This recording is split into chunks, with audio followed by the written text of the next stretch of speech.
On the Bookshelf with your host, Dave Doc Kirby. Over the last year or so, the relationship between the United States and Russia has changed, and what we have seen is Russia reemerging from a period of kind of working behind the scenes to reemerge as what Michael Slavachikov would say is a hegemony. Exactly. Hegemony. And Michael is here today to talk to us. It's been about a year since we talked about his last book. And it has been. And I'm very excited to get a chance to talk to my friend Michael again. And his new book is Building Hegemonic Order, Russia's Way, Order, Stability, and Predictability in the Post-Soviet Space, which is from Lexington Books, an imprint of Roman and Littlefield. Michael, welcome back to On the Bookshelf. Thank you. It's a pleasure to be here. Thanks a lot, Doc. Absolutely. So, we had the Cold War, and during the Cold War, the Soviet Union had its sphere of influence that was not always, shall we say, voluntary. And they also built a hedge, if you will, with the Warsaw Pact against the NATO part of Western Europe. And that seemed to provide stasis in the area, even though it wasn't always comfortable in some of the participating states up until 1989, right? That's right. That's right. So the Soviet Union basically had a zone that was a buffer zone, if you will, to protect itself from possible invasion from the West and to really isolate itself from the West. Now, this is not without precedent either, because Warsaw had been in various configurations through the centuries. At one point, Warsaw and Ukraine were one country. That's right. And so Poland got to be this place that was always between Germany and Russia. That's right. That's right. So Poland, Poland throughout its history has been fought over and has been a border state for a lot. In fact, its neighbor Ukraine. Ukraine itself comes from a word which means at the border, Ukrai. Really? Never knew that. And it's certainly in the same position, isn't it? It That's is right. The border between Russia and Asia. It is. It's between Russia and Europe, especially, and so it's really a border between Russia and now NATO. NATO has expanded to the point where it is right at both Russia's and Ukrainian's borders. Right. Now, the old Russian Empire that predated the Soviet Union still had Ukraine in its sphere of influence because of the Crimean War. That's right. That's right. Absolutely. And that's always because Russia didn't have warm water ports unless it could get them in the Black Sea. Exactly. And so it really needed the warm water ports in the Crimea. And originally, Crimea was really a part more of Russia than of Ukraine.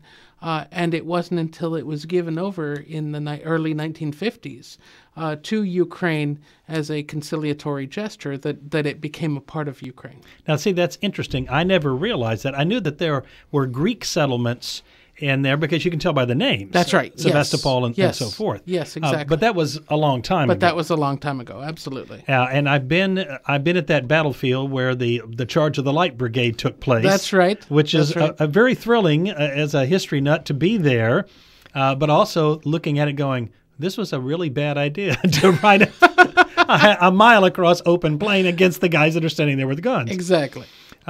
So this has been a contentious area between the Ukrainians and the Russians for a very, very long time. It has been. It has been. Now, over the last year or so, especially, though, this relationship has gotten more and more complicated.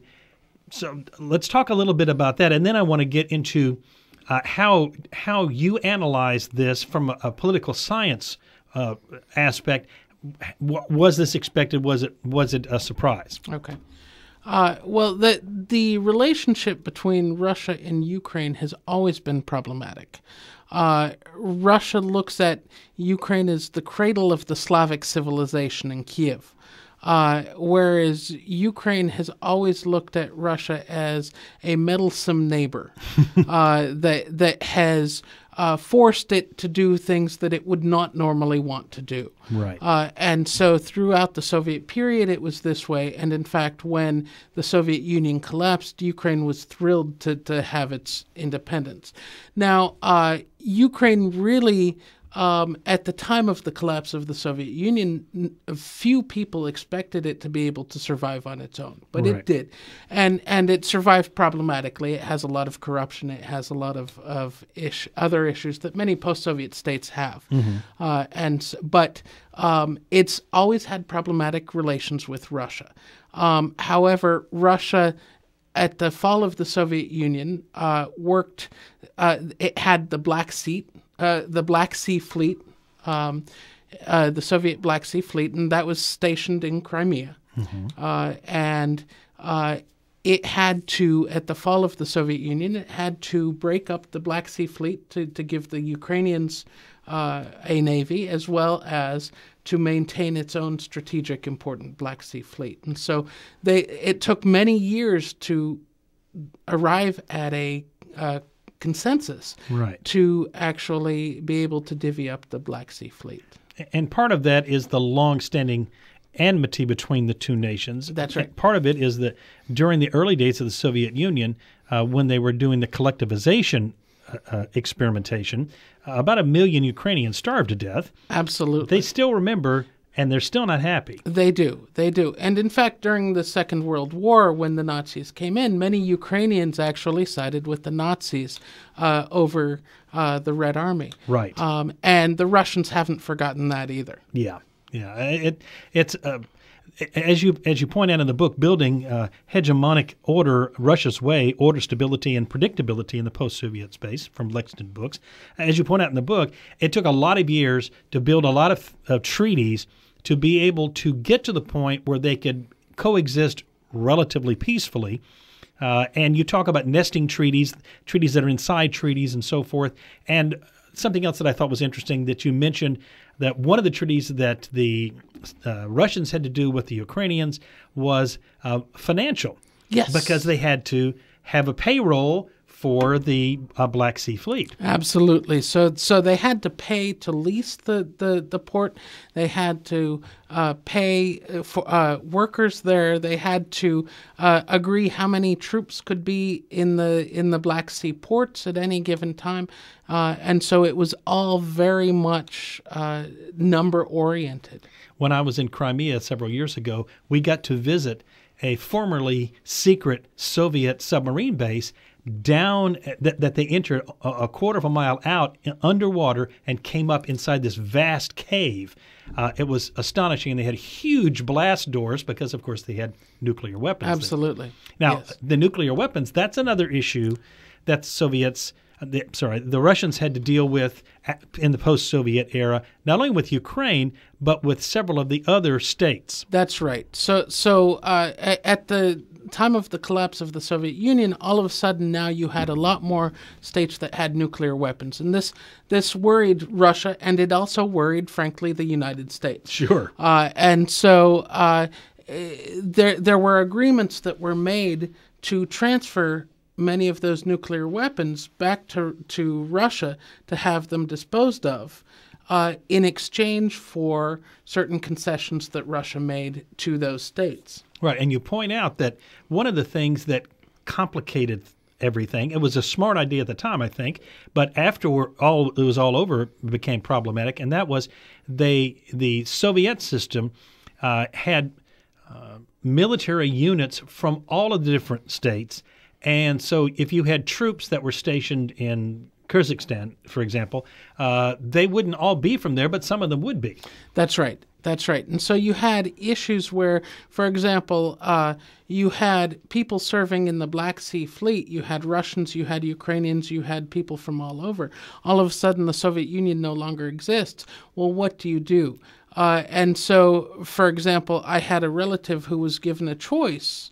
What do you want your citizenship to be? You serve in the Black Sea Fleet. Do you want to be part of the Ukrainian Navy? Do you want to be part of the Russian Navy? And so he had to make that choice.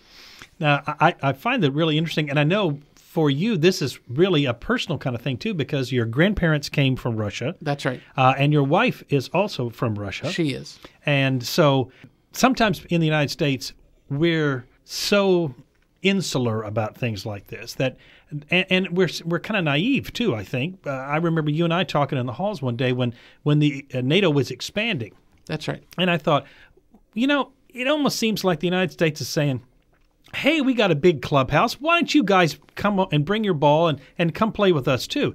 And maybe, I'm thinking that maybe we sort of look at it that way, whereas the Russians are thinking, you know what? You boys didn't like it when we had our playpen down in Cuba, and we don't like it that you're getting so chummy with the Baltic states that were a traditional hedge for them, right. And especially for Ukraine, which was not only a traditional hedge for them in their sphere of influence, but also critical to their national defense. Right. And George Kennan, who was the creator of U.S. foreign policy towards Russia during the time of the Soviet Union, really said even at the time, it's a mistake for NATO to expand. We are just basically poking them in the eye, and we shouldn't do it. There's no reason to expand to include these states, and that we'll end up regretting it. And I think to a certain extent he was right. Yeah. I think part of the reason might be also that what's the point of NATO anymore? It was originally to counterbalance, or maybe the Warsaw Pact was to counterbalance NATO. They came into existence at pretty much the same time, and the idea was we're the freedom-loving Americans and our buddies. We're the Soviets and our buddies, and as long as there's the mutually assured destruction, right? As long as there's as many of us as there are of you, nobody's going to get nuts and invade each other. Right. And so after the Warsaw Pact dissolves at the end of the Soviet Union, do you really even need NATO? Well, I think that there needs to be a broader discussion about how you handle the security of the post-Cold War era. How do you handle the security of Europe, and how do you handle the security of the world at large in the post-Cold War era, an era of terrorism now, an era of nuclear weapons, etc. And so how do you handle that? Mm-hmm. And I think that there was this impetus that there was already NATO. It was easy to expand and try and make it the guarantor of security to the world at large. And I think that instead of having that discussion about how do you do this in the post-Cold War environment and bring everyone back to the table, there was this idea of, well, the United States won the Cold War, and so now we get to determine what the security structure will be for the whole world. Right. And to a certain extent, I can understand that because, in a sense, we did. But it's more complicated than that, too. It is more complicated than that, too. And Russia is a huge country. Even without all the Soviet states attached to it, it's vast. It covers several time zones. It covers 2 different continents. And there are a heck of a lot of people there. And I will admit to you that most of the people that I've met in Russia are very nice, but there also was a sense of we're not really sure who's our friend. Right. We thank you, Americans, for coming here. It's nice to meet you, but we don't want to get too close to you because you might be our enemy again. And for those that were my age and older, we remember when we were really serious enemies, and trust is a fragile thing. Well, and I think also that there wasn't a concerted effort to win the peace. So after the Cold War was won, everyone said, "Oh, that it's won. There's no more work that needs to be done. Now we can kind of turn domestically and solve our domestic issues and not worry about the world at large. Everything's great. Right. Everything's." There was this sense of triumphalism, right. Really. Check it off the list. That's right. Okay. Check it off the list. Now let's move forward. Yeah. And I think that the Russians really, at the end of the Cold War, they really felt that there was a chance to become close to the United States and to really become allies. Right.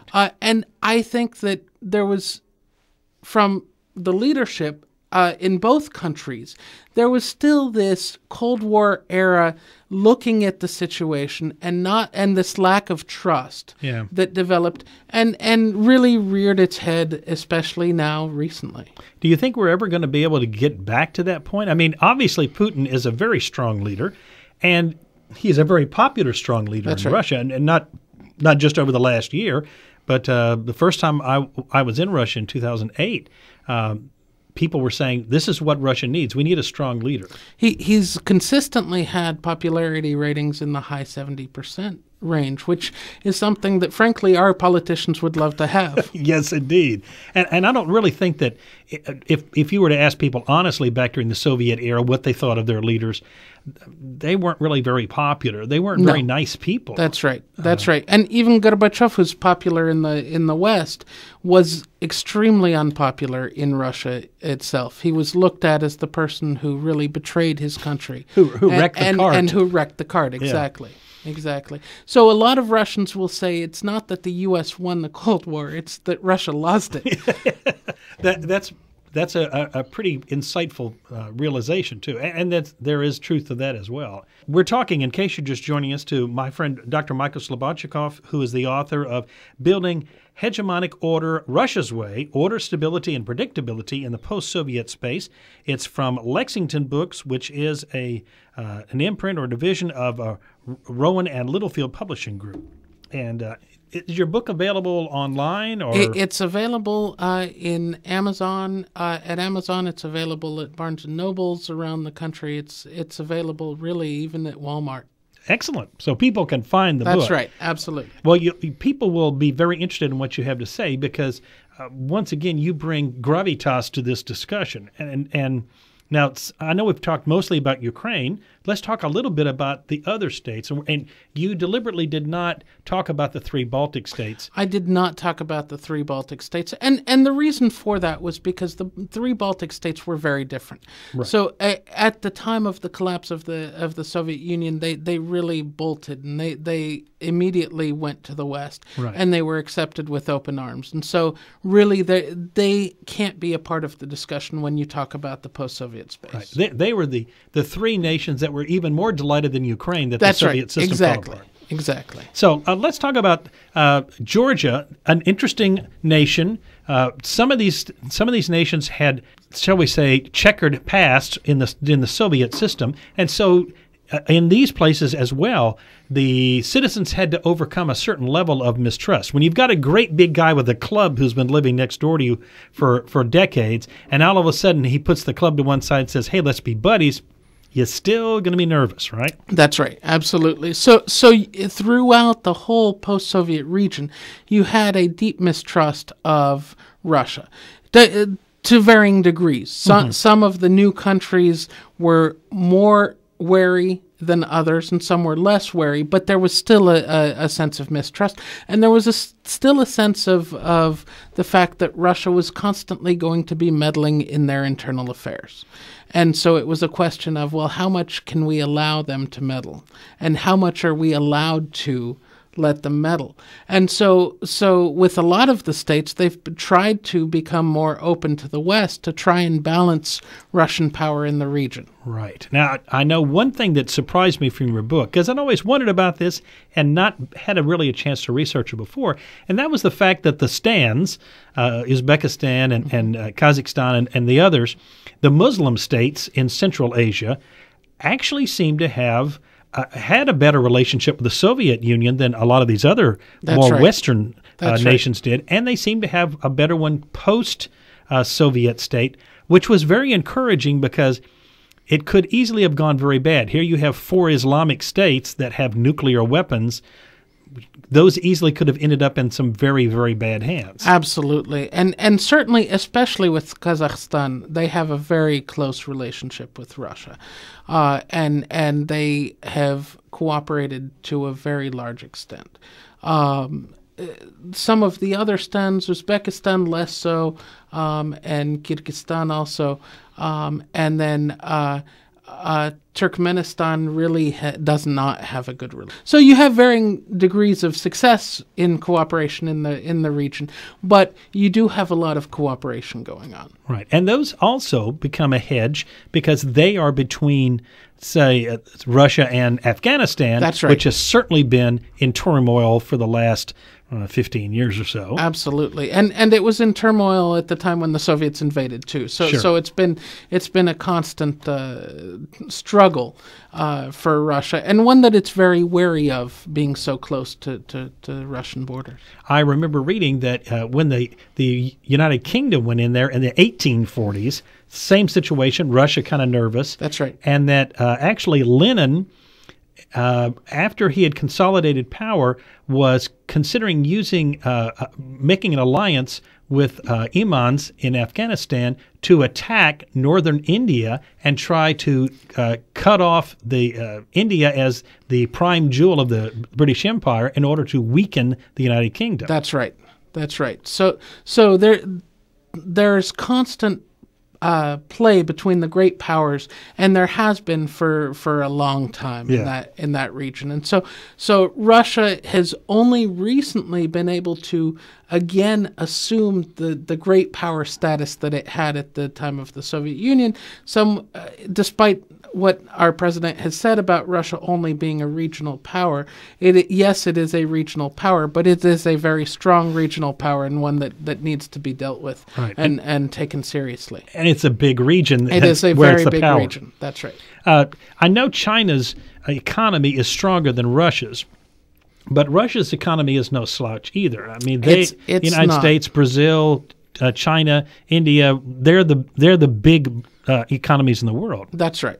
That's right. And so Russia's economy up until very recently has been doing very well. And part of that has been because of the price of oil, and the price of oil has been so high. So Russia's economy has taken a significant hit as oil prices have fallen. But up until that point, Russia was actually in the black. It didn't have deficits anymore. It had special spending programs, rainy day funds that it was able to put away, and really was doing a lot with its budget that frankly, a lot of Western Europe would like to have as well. Is OPEC manipulating oil barrel prices in order to get back at Russia or us? I think that if you ask conspiracy theorists in Russia, they will say that the United States is behind this as a way to weaken Russia's economy. That having been said, obviously, I think that would be very difficult. You can't get government officials to work together on much of anything. That's right. Including such a conspiracy as that. However, I think that indeed I've heard everything from OPEC being worried about shale gas and fracking, and this is a way, since it's more expensive, this is a way of increasing production so that it becomes less profitable to use fracking into other energy drilling to get oil. But the side effect is that Russia's economy is hurt very hard. When the Soviet Union fell apart, and of course here we are hindsight, but it seems to me like we would have benefited if we had done a Marshall Plan type of situation, but we would have had to been very delicate about it, wouldn't we? I mean, we wouldn't want it to make it look like Russia, you poor nation, let us come in and bail you out, because in a sense that would be even worse. That's right. That's right. So I think that, but in the Marshall Plan, we also worked very delicately with Germany to raise them up, and it was very successful. Right. It was very successful. And yes, I think that it would have been a much better idea to have come in with that.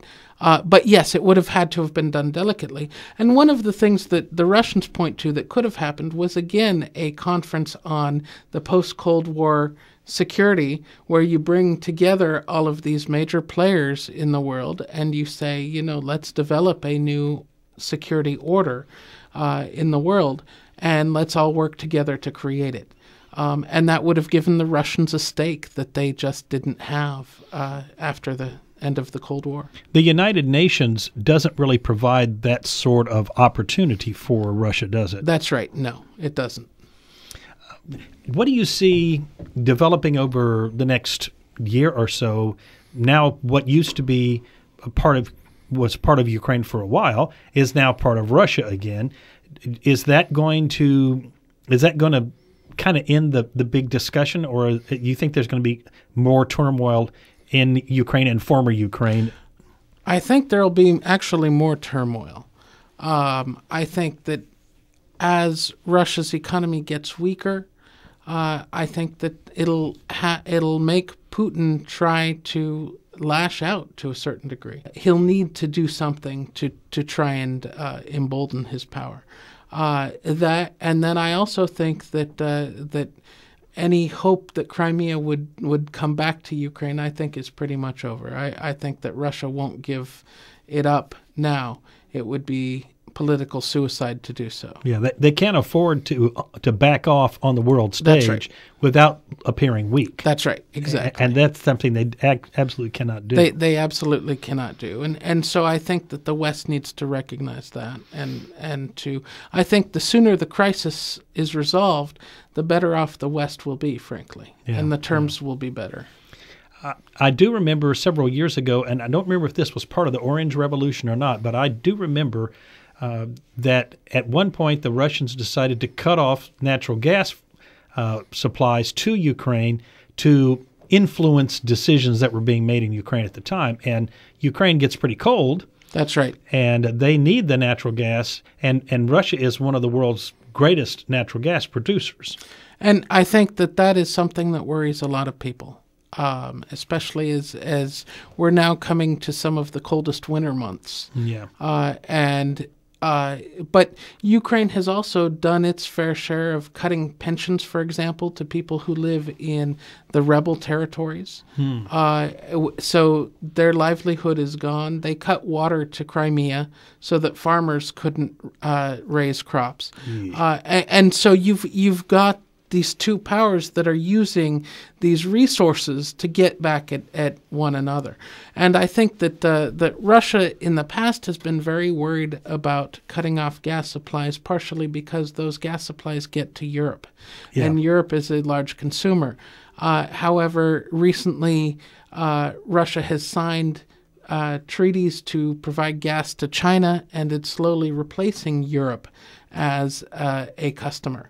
And so I think that it will be less worried about cutting off the gas supplies in the future, and that's troublesome for ordinary people. As usual, when you have these great powers arguing and fighting with one another, it's the common people who suffer, and that's too bad. Absolutely. Well, Michael, the book is really, really interesting, and there are some things that we didn't get a chance to talk to, but our time, unfortunately, is just about over. Was there anything else that you wanted to mention that I neglected to ask you that you could just say in 2-3 minutes? Well, I think that one of the interesting things about the treaties that we discussed earlier is really we tend to look at them in isolation. And as we piece them together, we kind of get a sense of how a region is built up and how it's structured. And I think that's what I try to get at with the book, is really how Russia is able to build up this region and now become the major player within the region and has set the rules for interaction among all of the states. Well, I gained a great amount of insight. I always love to read about Russia anyway. There's just something wonderfully fascinating. Even before I had the privilege of going, there was always something fascinating. And growing up a Cold War kid, you always kind of wonder what's on the other side of the missiles. So anything I can learn about Russia, I'm always excited about it. And I think this is a very interesting book. Last year's book was about Finland's relationship with Russia. Now we have the discussion of these border states and how they get along. So I look forward to your next book, Michael. Thank you very much, Doc. It's always a pleasure to talk to you, and I hope the listeners enjoyed it. Absolutely. Dr. Michael Shliapotchikov, new book is Building Hegemonic Order Russia's Way, Order, Stability, and Predictability in the Post-Soviet Space. It's from Lexington Books, an imprint of Rowman and Littlefield, and available online and at bookstores everywhere. And we encourage you to look for a copy and learn some things about this gigantic country on the other side of the world that's still so important to us here. Thank you, Michael. Thank you very much. Our thanks again to Dr. Michael Shliapotchikov, who is a full-time lecturer in the Department of Political Science in the School of History over at Troy University. It's our great pleasure to have him back with us. I invite you also to check my website, which is onthebookshelf.biz, that's B-I-Z, and you can hear archive On the Bookshelf shows. If you missed one from 3 months ago and you want to go back and listen to it, it's going to be on there, as well as all the book bits, not only ones that promote particular On the Bookshelf shows, but also that are just reviews of other books that I've had the privilege of reading and reviewing over the last several months. You check out my website, onthebookshelf.biz.